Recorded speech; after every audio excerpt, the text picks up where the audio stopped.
أعوذ بالله من الشيطان الرجيم بسم الله الرحمن الرحيم الحمد لله رب العالمين الرحمن الرحيم مالك يوم الدين والصلاة والسلام على رسول الله محمد وعلى آل صحبه وسلم أما بعد مدد يا الله مدد يا رسول الله مدد يا أولياء.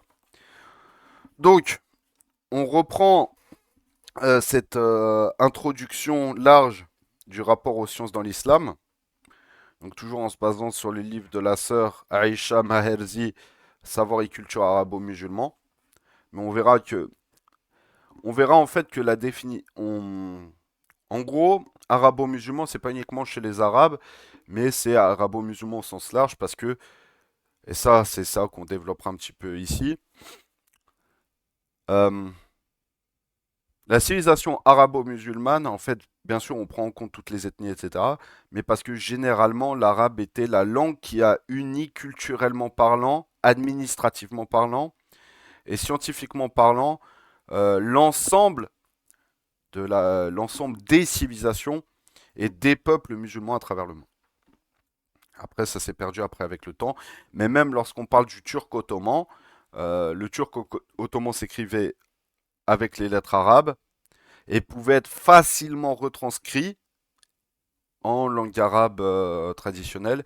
Et d'ailleurs, quand on prend par exemple la régence d'Alger, il y avait les Hoja, donc un terme qui est utilisé par exemple en turc pour dire imam, enseignant, etc. Et qui dans la culture algérienne en fait un côté plus administratif. Revers un côté plus administratif et généralement les Hoja en Algérie, dans les régences d'Alger, de Tunis ou de Tripoli, en fait maîtrisaient non seulement l'arabe, mais également le turc ottoman et pouvaient justement faire la transition entre les deux langues pour, euh, j'ai envie de dire, communiquer avec l'État central ottoman et, euh, et retranscrire certaines informations ou certaines lois ou certains ordres qui venaient du bureau central ottoman, le retranscrire en arabe pour les locaux, donc les Algériens, les Tunisiens ou les Libyens, pardon. Euh, donc là, on fait les peuples et les analogies avec ce qu'on connaît de ces pays-là aujourd'hui.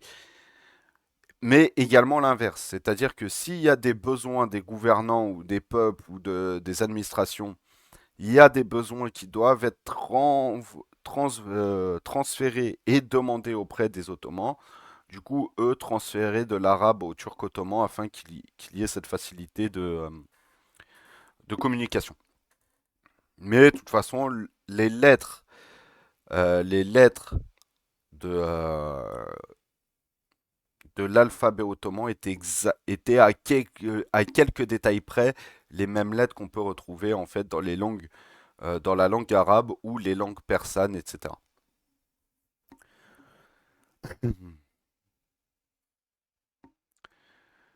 Alors donc on reprend la dernière fois on avait vu une introduction générale et un peu une définition aussi de commencer à entrevoir la définition de ce qu'on appelle l'épistémologie. Donc l'épistémologie c'est en gros une science à cheval entre la philosophie et la science pure et dure qui justement va poser la réflexion de comment est-ce qu'on définit une science et comment on la pratique et les fondements d'une science. C'est-à-dire on n'apprend plus le pourquoi est-ce que ça marche comme ça, mais comment est-ce qu'on arrive à la conclusion de pourquoi est-ce que ça marche comme ça. C'est ça l'épistémologie. Et comme je disais la dernière fois, quand on prend juste le hadith Jibril, donc le hadith Jibril, vous le connaissez, c'est celui où Jibril alayhi salam est venu sous la forme d'un homme enseigner la religion aux musulmans en posant des questions auprès du prophète Mohammed alayhi salatu wassalam. Et en fait, des différentes, euh, j'ai envie de dire, des différentes applications et paroles qui sont échangées entre le prophète Mohammed alayhi salatu wassalam et l'archange Jibril alayhi salam, on peut découler plein de questions parallèles et pardon, et on peut aborder des questions même scientifiques via ces questions-là. Exemple tout bête, pour As-Salah, les questions d'astronomie. As-Salah et même Ramadan, les questions d'astronomie, le calcul du temps, etc. Pour la question de la zaka, les mathématiques. Et même dans As-Salah, on peut voir aussi un peu de médecine avec les différents gestes, etc. Pour les questions de foi, généralement, il y a pas, on peut poser des questions d'ordre métaphysique, donc de la philosophie métaphysique, et même de la philosophie pure et dure. Qu'est-ce qu'on appelle quelque chose, un destin qui est bon ou un destin qui est mauvais? Science du tasawwuf, on est dans science du tasawwuf avec les questions d'al-ihsan, et même aussi de la métaphysique. Et après, sur la question des Arabes, de l'anthropologie, de l'histoire, de l'anthropologie, de l'histoire, de la sociologie, etc., etc. Donc de ce hadith-là, on peut découler énormément de réflexions d'ordre non seulement théologique pur et dur, mais également beaucoup plus varié, comme ce que je disais, de la philosophie, des sciences dures, de l'anthropologie, de l'histoire, etc. Donc maintenant, on reprend avec la suite. Donc, pour revenir aux échanges entre les deux catégories de sciences, les sciences dites étrangères, dont les données furent recueillies par les savants missionnaires qui voyageaient dans les terres lointaines et qui étaient souvent pris en charge par des mécènes. Donc là, l'époque de Beit al-Hikmah, la maison de la sagesse, ce que généralement beaucoup d'historiens appellent l'époque de l'âge d'or de la civilisation musulmane. Euh, on développera ça de toute façon tout au long de ces différents cours. Ils eurent recours également à la rigueur méthodologique des sciences religieuses. L'éthique, l'honnêteté intellectuelle, la reconnaissance explicite des apports des œuvres scientifiques étrangères, la citation systématique de leurs auteurs. Et ça, il faut insister sur ça. C'est-à-dire que tu prends un scientifique comme Ibn Sina, Al-Biruni, et même d'autres un peu plus dans la philosophie comme Al-Farabi et autres, citent toujours la source dont ils ont basé leur théorie. Donc ça peut être Platon, ça peut être Pythagore, Al-Khawarizmi pour les mathématiques, etc. Donc ils vont citer la source, que ce soit un scientifique philosophe grec ou un romain, un indien, etc. Ils citaient toujours l'origine. Ce qui n'a pas été le cas derrière lorsque justement les livres de ces scientifiques et de ces philosophes musulmans qui ont remis en avant les anciennes philosophies grecques, ce qui n'a pas été fait justement par les traducteurs de l'arabe au latin, au moment de la conquista en Espagne, ou notamment au moment de la conquista en Espagne, mais pas que. Tu prends par exemple Copernic, Nicolas Copernic, c'est un des rares dont on peut trouver justement certaines citations. Mais c'est des sous-citations. Pourquoi? Parce que Copernic, dans son traité d'astronomie, euh, il va citer par exemple un nom en latin, c'est Mahomet, qui revient à un astronome, j'ai perdu son nom, mais un astronome musulman, Mohamed, je ne sais, et je sais plus le reste. Et il ne va pas dire explicitement qui il est.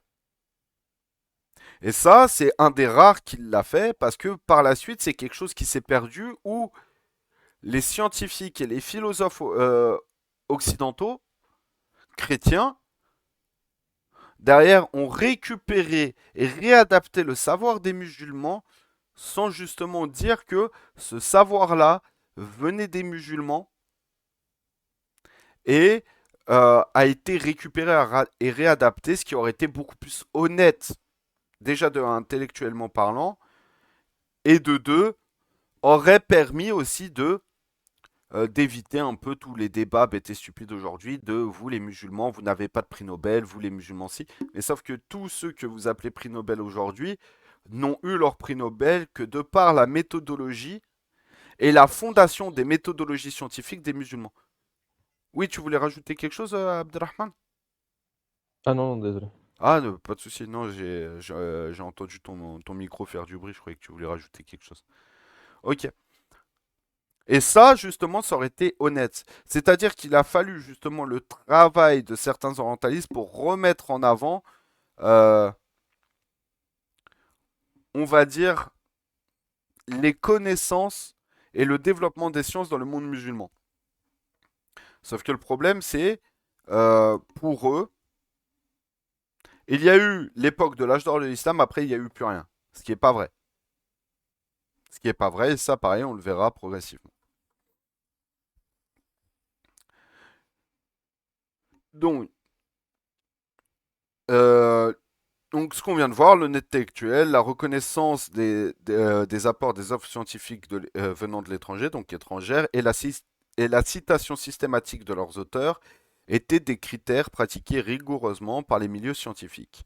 La méthodologie de la science de la tradition, faite d'enquêtes empiriques et d'analyses statistiques, est d'ailleurs d'actualité dans les études des sciences sociales. Le ilm tajrih, par exemple, où la science chirurgicale se base sur les enquêtes sur le terrain, at-tajrih, où chirurgie fait référence à la chirurgie symbolique de la vie, celui qui rapporte tel ou tel hadith et qui est soumis à une enquête biographique, sociale et morale. C'est ce qu'on a vu la semaine dernière avec le ilm insan dans les sciences du hadith, qui est les bases de ce qu'on pourrait aujourd'hui, euh, justement les sciences sociales, mais aussi le profilage euh, en criminologie. Faire une enquête psychologique de qu'est-ce qui amène tel ou tel criminel, notamment les tueurs en série, quelle est sa psychologie, son origine, son histoire qui l'a amené à faire tel et tel crime.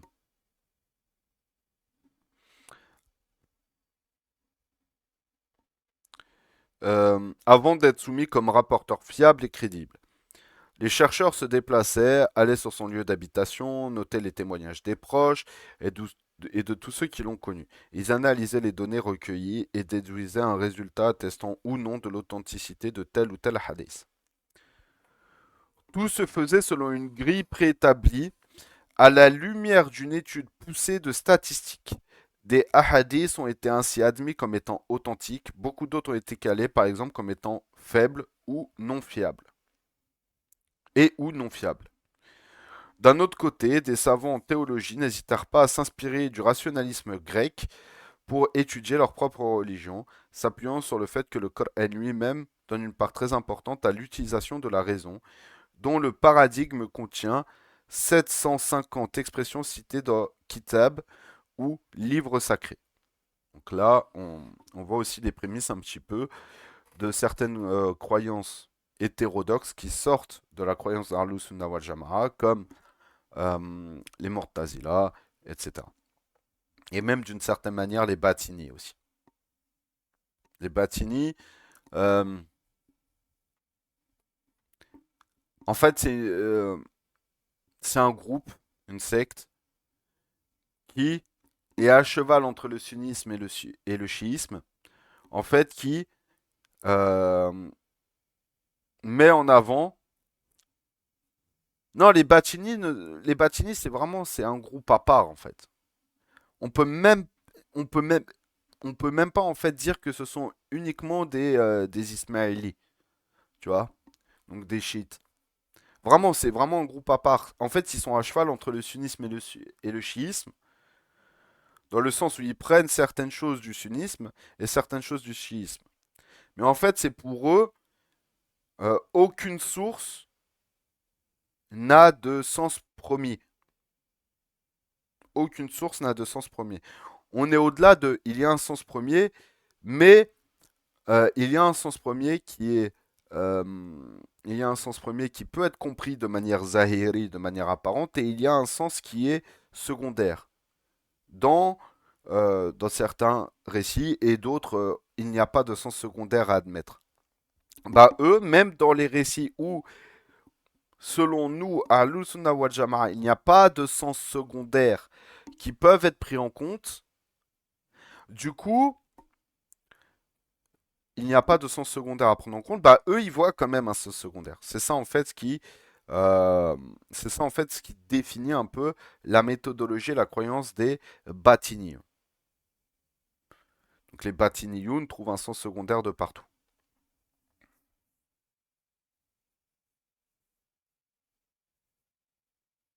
Wafik. Euh,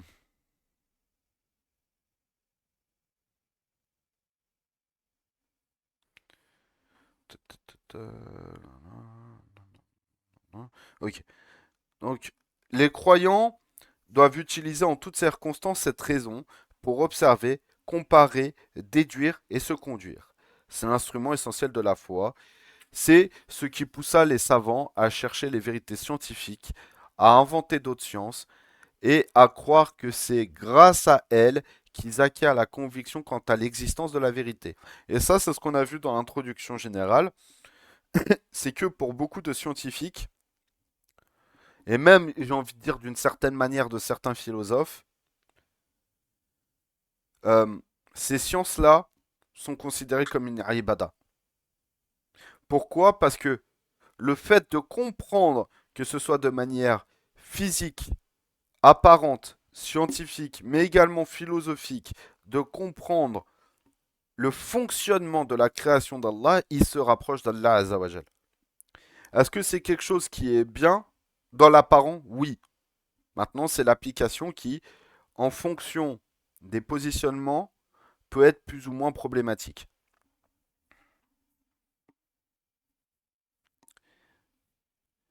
Parmi ces créateurs, ce sont les savants qui craignent Dieu.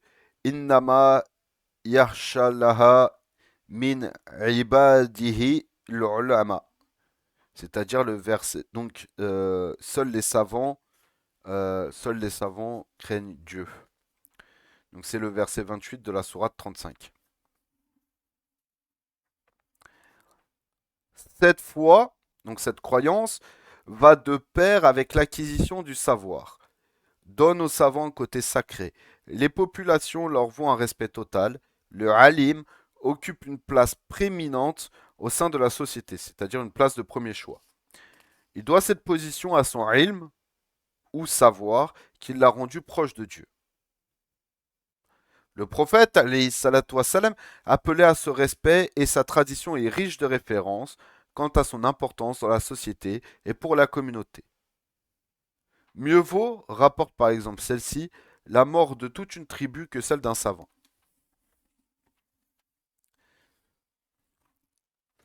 L'adage, donc l'expression populaire, apprendre la science du berceau jusqu'à la tombe fut la règle des croyants. C'est la devise adoptée par l'UNESCO aujourd'hui,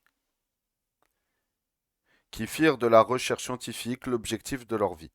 Acquérir le ilm ou savoir devint un devoir sacré pour tous. Un véritable engouement pour son acquisition s'empara des croyants qui, tout au long de leur vie, récitaient le Coran, faisaient des recherches autour de son contenu, l'expliquaient, l'appliquaient et reprenaient les ahadiths du prophète sallallahu alayhi wa sallam, incitant leur progéniture à acquérir le savoir tant de leur religion que celui des autres cultures.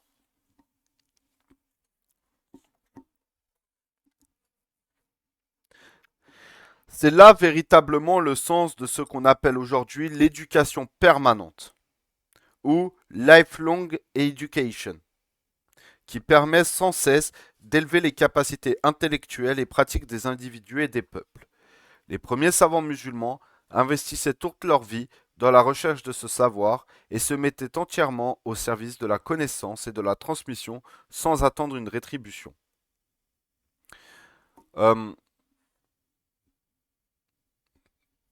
un exemple pour appuyer cela, Ibn Sina, rahmatullah alayh, lorsqu'il avait euh, fondé son hospice, créé son hospice, donc son hôpital ou sa clinique, les médicaments qu'il préparait, les médicaments qu'il préparait, et même le temps qu'il donnait pour s'occuper de ses patients, et même certains exemples qui sont rapportés de certains patients dont il leur donnait une somme d'argent pour subvenir à leurs besoins sans devoir aller travailler pendant un temps, pour lui non seulement faisait partie de son travail en tant que médecin, et, et il exprimait que cela faisait partie du traitement pour le patient, mais également il remettait ça sous le principe de la sadaqa.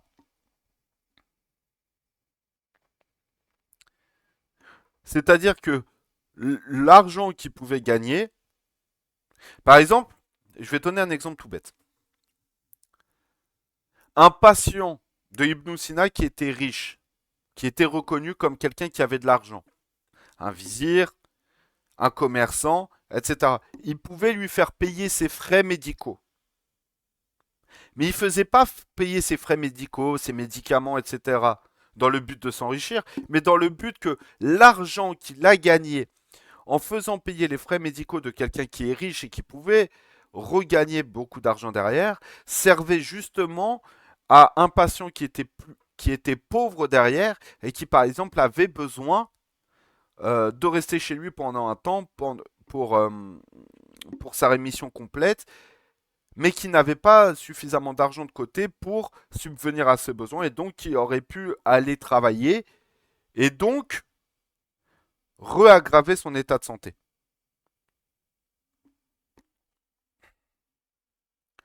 C'est un exemple, en fait, c'est un exemple pour comprendre justement ce rapport-là entre la science, la transmission des sciences et Ibada, etc.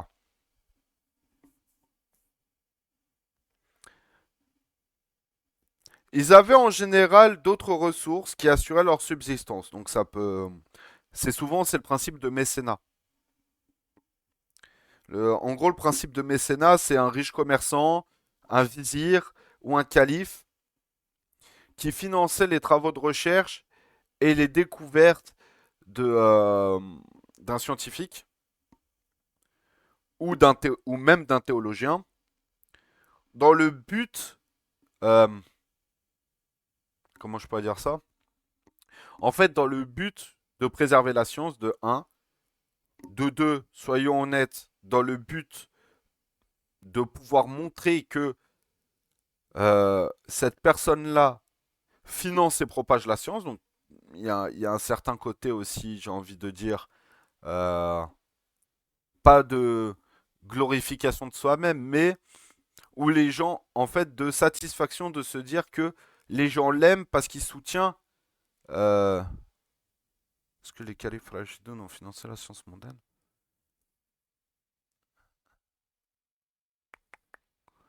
De tête comme ça, je pourrais pas te dire. De tête comme ça, je pourrais pas te dire.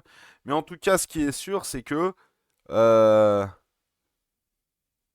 en fait, réellement, ce financement et ce développement des sciences a commencé à partir des Omeyyades, mais a explosé sous les Abbassides et a continué derrière.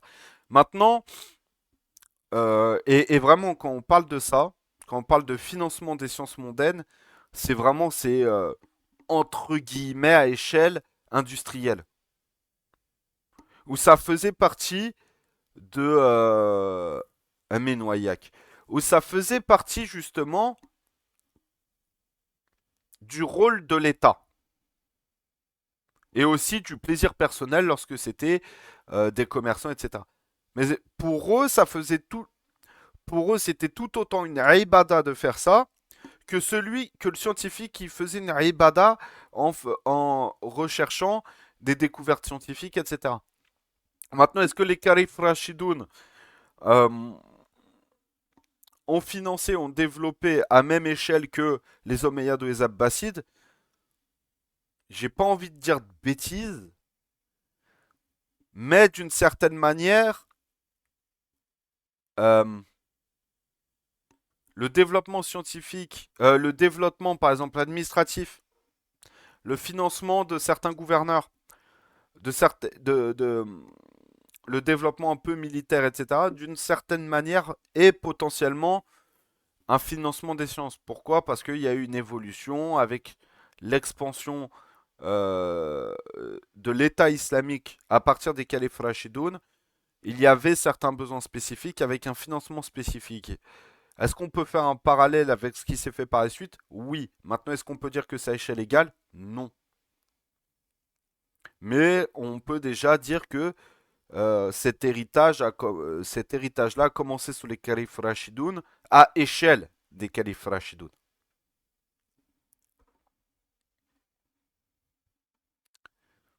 Wafik, mon frère. Euh, un, un, un.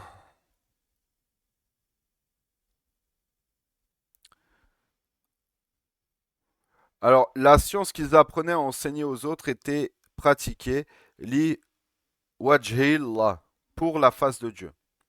Donc, pour la satisfaction d'Allah.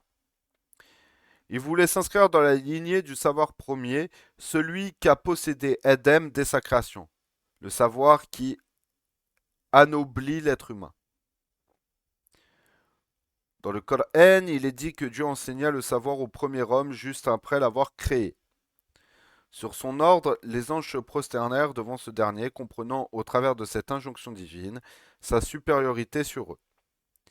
Car ils savaient, selon le texte coranique, que ce que eux ne savaient pas. On parle ici toujours des anges. Seul Shaitan désobéit, refusant de connaître la supériorité d'Adam sur toutes les créatures. Car Allah l'a anobli par le savoir qui lui inculqua. En fait, ce qu'il faut comprendre, c'est que euh, Shaitan, Iblis, avant qu'il ne devienne Shaitan et Iblis, il avait un autre nom, j'ai oublié son nom. Après, c'est à prendre avec des pincettes, mais il avait un autre nom, en fait, avant. Et en fait, Allah Azawajal lui a donné énormément de connaissances et énormément euh, de savoir, à tel point que, à cette époque, Shaitan était même le oustez, l'enseignant, le shir des anges. Il leur a appris beaucoup de choses. Et c'est en ce sens où Iblis, connaissant lui aussi beaucoup de sciences, son orgueil l'a amené à désobéir à Allah Azzawajal et l'a amené dans cette situation, dans la situation qu'il est aujourd'hui. D'ailleurs, petite anecdote assez rigolote, je ne sais plus si c'est Al-Razali ou Ibn Arabi, mais qui dit que, en gros, Shaitan, en fait, il a attrapé Pharaon par le col et lui a mis deux claques qu'il en disant qu'il était, qu'est-ce qu'il a, en lui reprochant ce qu'il a fait de se mettre à égalité avec Allah Azawajal, en disant que même lui n'osait pas faire ce genre de choses. Et c'est en ce sens où il faut comprendre certaines paroles de Lema qui disent que le nefs, l'ego de l'homme, a atteint un tel niveau de perversion que des fois, il devient même l'enseignant de Shaitan et des djinns et des djinns koufars qui veulent nous pervertir. euh, Parce que l'ego de l'homme va encore plus loin qu'eux en fait. Parce que eux ont ce côté mouwahid, monothéiste, qui fait qu'ils ne dépassent pas certaines limites. Amin, amin, amin. Qu'Allah nous en préserve.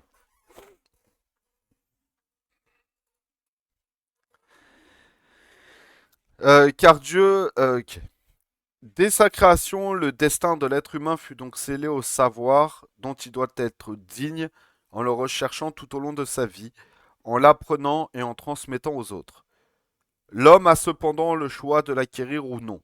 Un libre arbitre lui est laissé pour choisir entre le savoir et l'aveuglement, entre la lumière et l'obscurité, choix dont il sera responsable devant Dieu.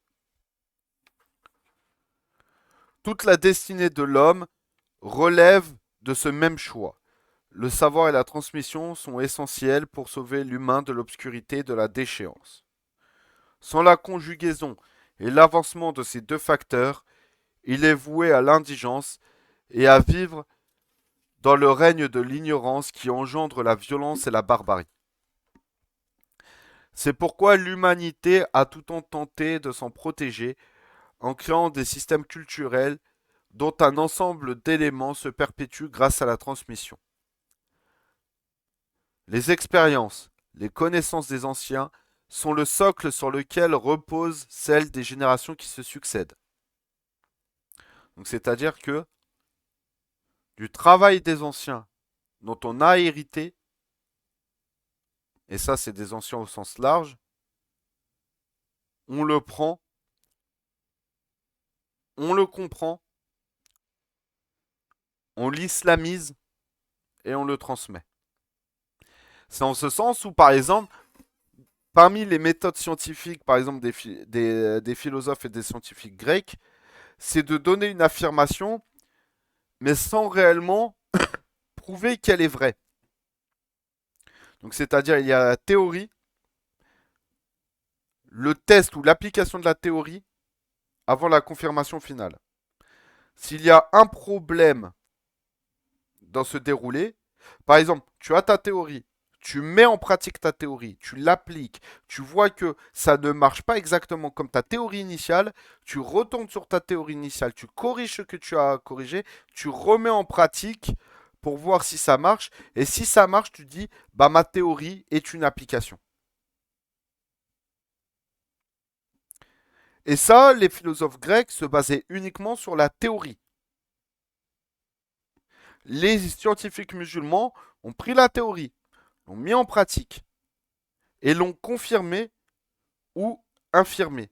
Et lorsqu'elle était infirmée, donc elle n'était pas confirmée, ils retournaient sur la théorie initiale avec les constatations, l'application, pour corriger les constatations et l'application dans le but de remettre en pratique avec les corrections.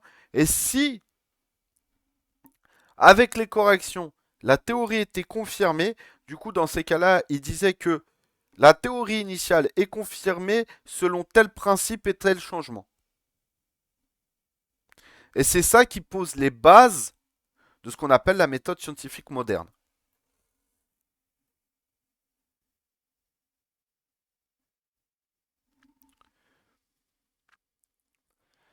Uh-huh. Donc les expériences et connaissances des anciens sont le socle sur lequel repose celle des générations qui se succèdent. Pour construire sa propre personnalité, tout individu a besoin au départ de l'aide d'autrui, donc d'un éducateur.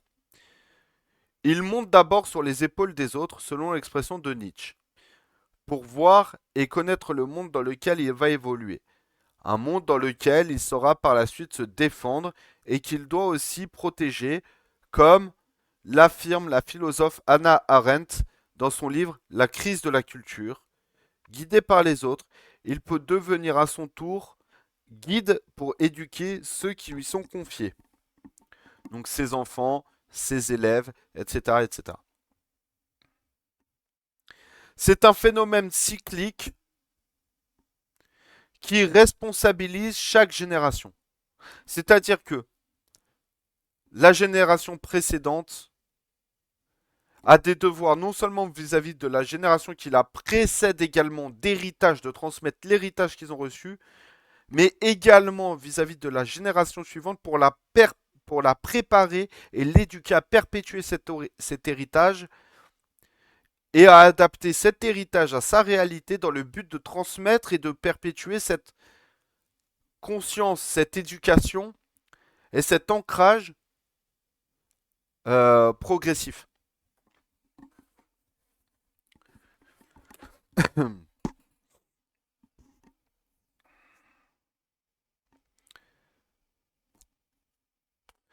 Toute tentative de développement culturel d'une société repose sur les données laissées par...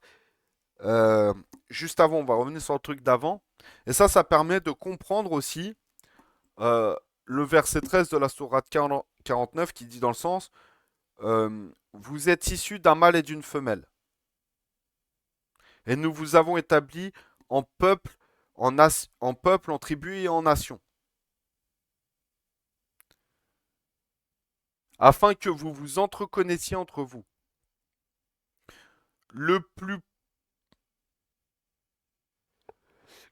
le meilleur auprès d'Allah est le plus pieux. Et celui qui fait le plus de bonnes œuvres. C'est on apprend des uns et des autres. Nous sommes porteurs d'un héritage, non seulement l'héritage général de nous sommes tous des Banu Edem, des insan, des hommes, héritiers de Adam et sa femme Hawa, nous sommes également l'héritage familial que nous portons, nos parents. Et ces deux héritages-là nous ont amenés à être, par exemple, si on prend les termes d'aujourd'hui, des Français, des Turcs, des Arabes, des Noirs, etc., des musulmans, des chrétiens, ce qu'on veut. Et porteurs de cet héritage-là, nous le transmettons aux générations futures, mais également à l'ensemble de la communauté et le partageons à l'ensemble de la communauté afin qu'il y ait cette entreconnaissance et ce partage de connaissances-là. Et que le résultat final revient à celui qui est le plus proche de Dieu. Donc bien sûr, on sait que nous, en tant que musulmans, les plus proches de Dieu sont les musulmans. Et notamment les musulmans sur l'héritage qui a été perpétué par le prophète Mohammed, les Sahaba, les Salaf Salih au sens large, et les héritiers justement de ces gens-là. Donc tout revient à une question d'héritage. Héritage identitaire, héritage religieux, héritage scientifique, et héritage scientifique, historique, etc., etc.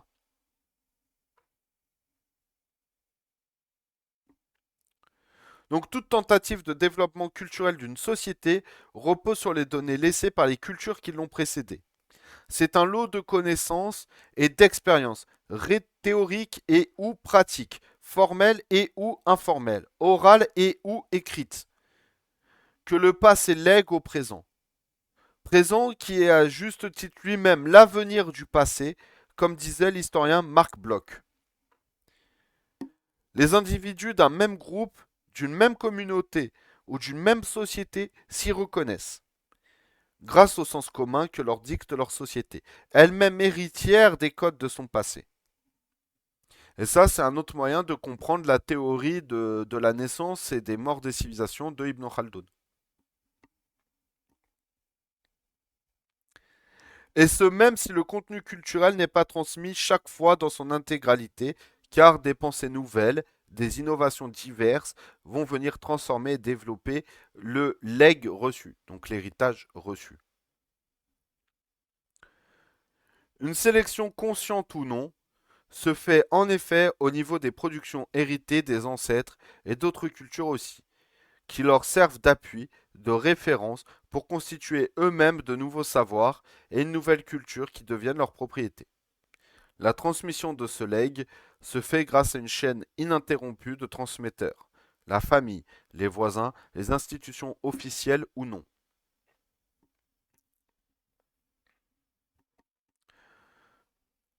Dans les sociétés primitives, au sens premier du terme, l'héritage des ancêtres se transmettait essentiellement grâce à l'oralité, qui, elle, soumise à la mémoire, n'est pas toujours fidèle, ne retenant souvent que très partiellement les données culturelles laissées par leurs prédécesseurs. Là, on est en train d'aborder la question de l'héritage oral. Maintenant, la question de l'héritage oral revers à ce qu'on a vu beaucoup plus tôt, c'est-à-dire la question de qui transmet cet héritage. C'est pour ça que dans certaines cultures comme les cultures africaines, les cultures arabes et même asiatiques, certaines cultures asiatiques ou amérindiennes, etc., cet héritage et cette transmission orale étaient très peu appuyés sur des ressources écrites. Tu vas chez les Amérindiens, par exemple.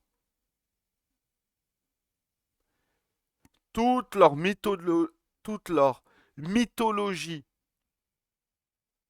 toute leur mythologie s'inscrit en fait avec des pictogrammes. J'ai oublié le terme. Mais l'équivalent des hiéroglyphes dans les cultures aztèques ou mayas.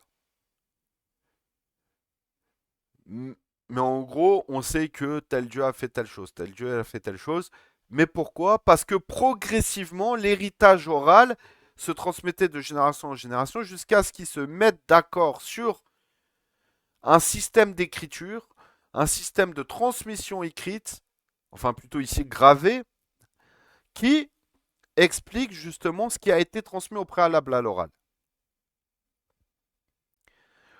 Dans les sociétés sumériennes, akkadiennes, babyloniennes, c'est la même chose. Tu prends l'épopée de Gilgamesh, qui est euh, un livre phare de la mythologie sumérienne. L'épopée de Gilgamesh, à la base, était de transmission orale.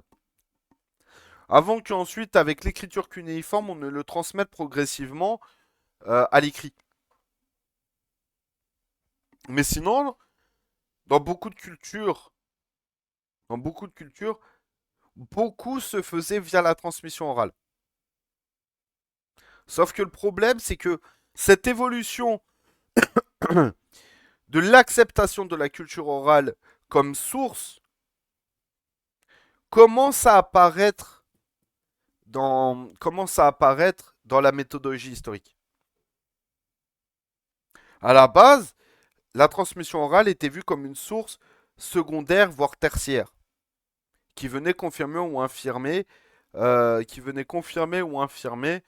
les récits, euh, les récits écrits, les systèmes d'écriture. Aujourd'hui, les scientifiques les historiens commencent à changer leur positionnement vis-à-vis de la transmission orale. En, j'ai envie de dire, euh, en le prenant comme source première en appui des sources écrites. C'est-à-dire que des détails qui ne sont pas dans les sources écrites peuvent être pris en compte dans les traditions orales.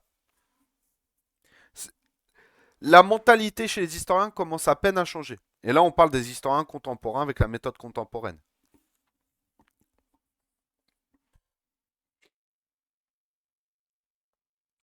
Par contre, l'instrument précieux qui est l'écriture aide les humains à préserver plus d'acquis et à garder des traces des anciens. La consignation de l'histoire du patrimoine scientifique de l'humanité a été rendue possible en grande partie grâce à l'écriture dont l'invention remonte aux Mésopotamiens en 3400 et 2900 avant Jésus-Christ.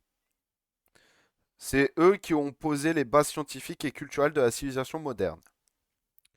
Donc les Grecs, considérés comme fondateurs de la civilisation des Occidentaux, ont en vérité eux-mêmes emprunté aux Sumériens, aux Akkadiens et aux Babyloniens, outre l'écriture, la géométrie, l'arithmétique, la littérature et, entre autres techniques, la fabrication de la roue. D'une civilisation à une autre, les cultures s'empruntent des éléments essentiels à leur construction de départ.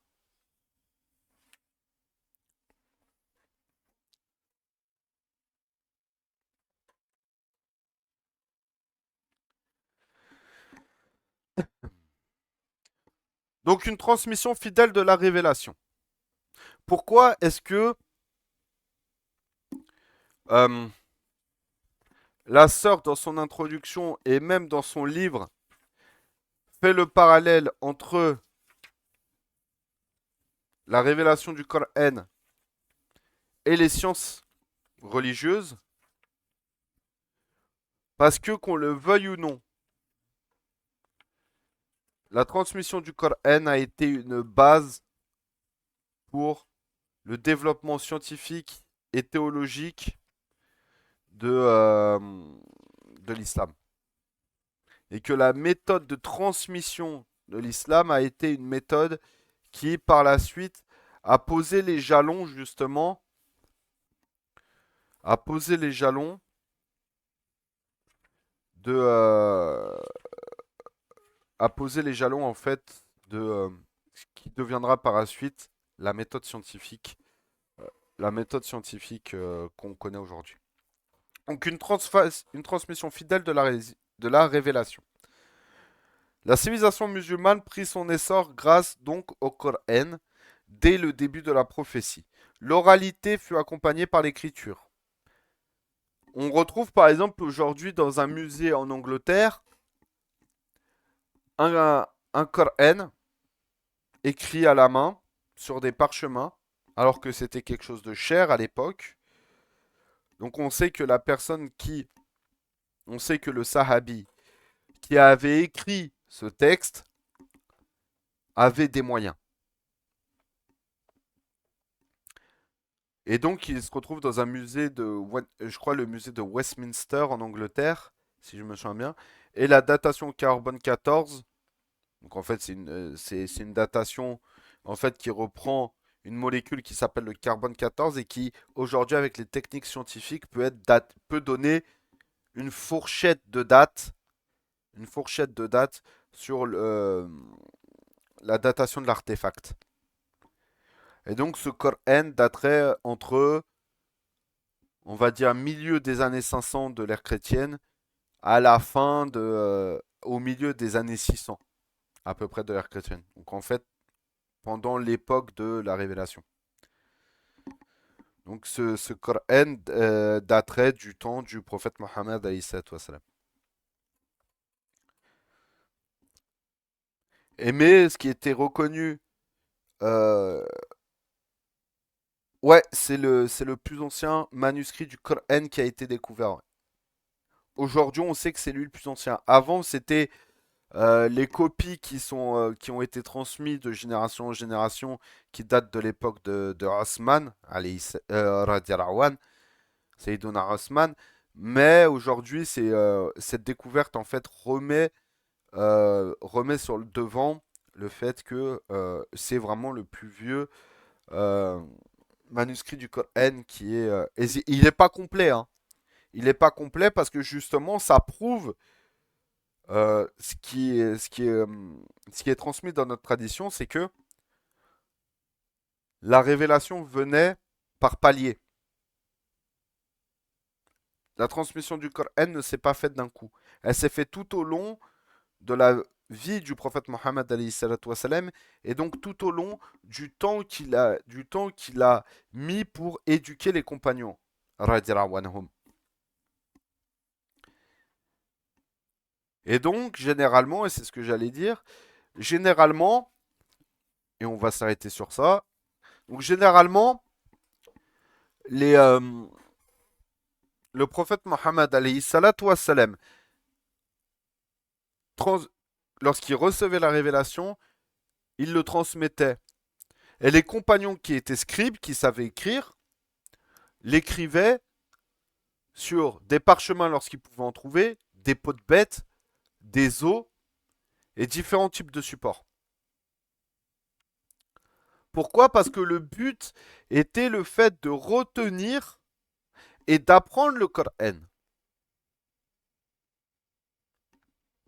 Transmission orale. Mais il y avait aussi des supports écrits. Et donc, la compilation du Coran, qui a commencé sous Abu Bakr et qui a été et effective et aujourd'hui qui est retenue au niveau de l'organisation des versets et de l'organisation des surahs, etc., etc., n'a été effective que sous Osman ibn Affan. Le commencement a commencé sous Abu Bakr et a été concrétisé sur Osman ibn Affan, et derrière, par la suite, c'est de là que découlent les 10 lectures, etc. Pourquoi? Parce que, et quand tu regardes le Mus'haf du temps de Osman ibn Affan qui a été transmis aux différents gouverneurs des différentes régions à l'époque du khilafat de Osman ibn Affan, tu te rends compte qu'il était énorme. Pourquoi? Parce qu'il était retranscrit dans la langue de Quraysh, mais recensait, d'après certaines études, en fait les différentes lectures possibles et les différentes transmissions possibles des lectures. Ou derrière, par la suite, en fait, chaque école et chaque région en fait, a adopté, à garder une seule forme de lecture. C'est pour ça que généralement, dans le madhab maliki, et notamment le madhab maliki, tu auras la lecture de Warsh selon Nafi'. Pourquoi? Parce que c'est la lecture qui a été retenue dans la région de Médine. Dans le madhab de l'imam Abu Hanifa, par exemple, principalement, tu auras le Hafs. Parce que c'est la lecture selon euh, Hafs, c'est... alors, 2 petites secondes. Hop là.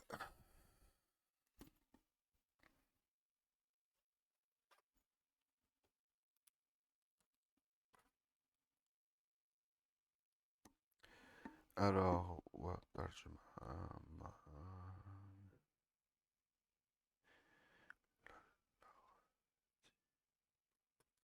Ok, non.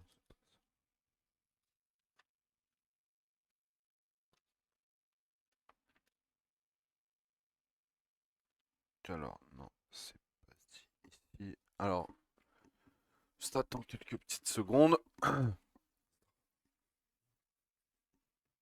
Alors,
non, c'est pas lui. C'est Hafs, en fait, c'est le système de lecture selon Asim.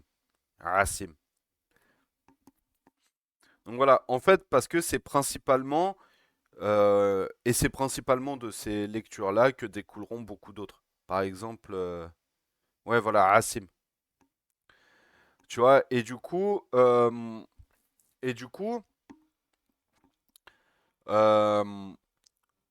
Warsh selon Nafi' et Hafs selon Asim donnera beaucoup en fait des, des différentes lectures que tu vas avoir derrière. Après, bien sûr, il y en a d'autres, mais par exemple, du Warsh selon Nafi', tu peux prendre par exemple en exemple, c'est attends, c'est le Qanun, Qanun, j'ai oublié le nom, mais c'est une lecture que tu vas retrouver en Libye et en Libye et en Tunisie aussi beaucoup. Voilà. Euh, donc voilà un petit peu ce qui conclut. Donc on va reprendre au niveau de la révélation du Coran, pas la semaine prochaine, mais après. Et du coup, bah là, on va prendre un petit temps. Kaloun, Allah Ibarak Fik, voilà, Kaloun. Et je mettrai un schéma justement. Euh, je vais essayer de trouver un schéma des différentes lectures en fait du Coran et je le transmettrai en fait euh, dans le groupe, dans le salon justement ici. Alors, donc là on s'arrête là. Est-ce que tu as des questions? Là maintenant tu peux ouvrir ton micro si tu as des questions ou quoi. Non, non, non, une question, une question. Ok, Jazakallahu khairan. d'accord. Bah si c'est bon pour toi, on va s'arrêter là. Si c'est bon pour toi, on va Ça s'arrêter. marche, Ok. impeccable. Et bah, peut-être et on se retrouve cet après-midi, Inch'Allah, pour l'orientalisme. Le cours sur l'orientalisme, Inch'Allah. Ça marche, impeccable. Ok. L'orientalisme, c'était sur quel livre? Je crois que c'était sur plusieurs livres, c'est ça? Ouais, en fait là, on fait une introduction générale de l'orientalisme Ouais. avec le livre du docteur Mustapha Sib'i, Orientalisme Ça. et orientalisme et logique critique, c'est-à-dire qu'il essaye de comprendre en fait le but des orientalistes, la montée des orientalistes, etc. etc. Donc une Mhm. critique beaucoup plus, on va dire, idéologique et idéologique, etc. Des orientalistes, avant justement derrière de lire un autre livre qui euh, en fait introduit différentes problématiques qu'on va trouver chez les orientalistes et justement de montrer que oui, il existe des orientalistes qui sont objectifs et D'accord. qui sont intéressants à pourquoi pas lire.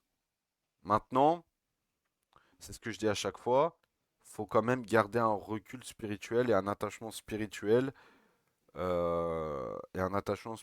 à nos sources à nous. De toute toute Ça marche. façon, Et du point de vue plutôt hanafi, quel est le jugement de se baser sur des orientalistes? Parce que j'avais entendu un avis, alors je pense déobandi, de Mhm. quelqu'un qui revenait de La Réunion, qui disait justement que les orientalistes, on peut pas les suivre, En fait, c'est ce que je disais. chez les hanafis. Je sais pas si tu as pu, je sais pas si tu as lu, si tu as regardé la transmission du cours de la semaine dernière sur Oui, l'orientalisme. oui. Donc, si tu te souviens bien, je dis qu'il y a différentes formes d'orientalisme. Mmh. Et il y a différentes approches orientalistes. Il y a l'approche historique, il y a l'approche linguistique, il y a l'approche artistique. Je fais vite, hein. Il y a l'approche artistique, etc., etc. Donc là, on C'est déborde un ça. petit peu, mais ça reste lié, hein, ça reste lié à ce cours-là quand même. Euh, et donc, dans ces différentes approches, il y a aussi une approche théologique d'orientalisme, c'est-à-dire une critique des croyances orientalistes, et donc, pour nous, ce qui nous intéresse dans ces cours, c'est de l'islam. Mmh. Et c'est là où, bah, justement, souvent, si tu creuses, la vie, c'est par rapport aux questions d'ordre historico-théologique. Donc, par exemple, ne pas prendre, euh, ne pas suivre en fait les positions euh, orientalistes lorsqu'elles font une analyse de faits historico-théologiques. Par exemple, la bataille de Siffin, D'accord, ouais. la Sira, etc. Il faut rester sur les sources musulmanes. Et même, j'ai envie de dire, la biographie, et même la biographie de certains ulémas ou de certains mouvements ou de certaines mouvances religieuses. Par exemple, il y a beaucoup d'analyses orientalistes sur le soufisme. Il faut prendre beaucoup de recul sur Mmh. ça. En gros, de ce que je sais par rapport à cette fatwa, c'est principalement par rapport à ça. D'accord. Jazakallah. Maintenant, il faudrait creuser sur justement les détails, l'application de la fatwa, etc. Faudrait creuser un peu plus en détail. Et à la limite, ce qui peut être intéressant, c'est dans le channel orientalisme, c'est si tu as la fatwa si tu as la fatwa, même si elle est en anglais, et je te laisserai bosser pour la traduction. Ça marche. Je te Ouais, laisserai. non, mais tu sais déjà que j'ai traduit le livre, donc il y a pas de Voilà, c'est souci. ça. Donc voilà, je sais, c'est pour ça. Du coup, t'hésites pas à nous transmettre la fatwa dans le salon orientaliste, ça peut être intéressant. Ça peut être intéressant. OK. Donc, Barakallahu fik. moi, je vais m'occuper juste après de faire le montage et tout du cours et d'essayer de Ça marche. transmettre un schéma qui appuie sur ce qu'on vient de voir et qu'on verra la prochaine fois sur la transmission du Coran avec les différentes lectures. Impeccable. Alors je sais pas si tu as déjà mangé, mais du coup, bon appétit également. Oh, moi, je vais manger un peu plus tard, tu sais. Moi, je vais manger un peu plus tard, Inch'Allah. Impeccable, Allah impeccable. barak fik.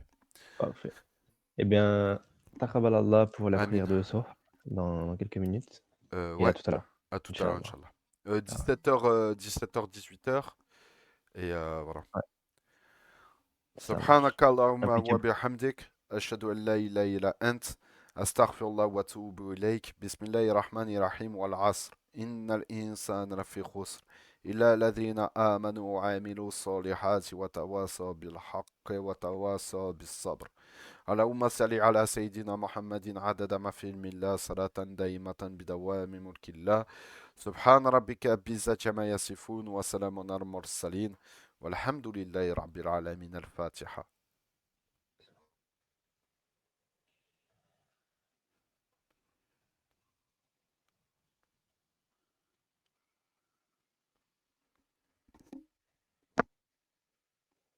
السلام عليكم Wa alaykoum salam wa rahmatullah.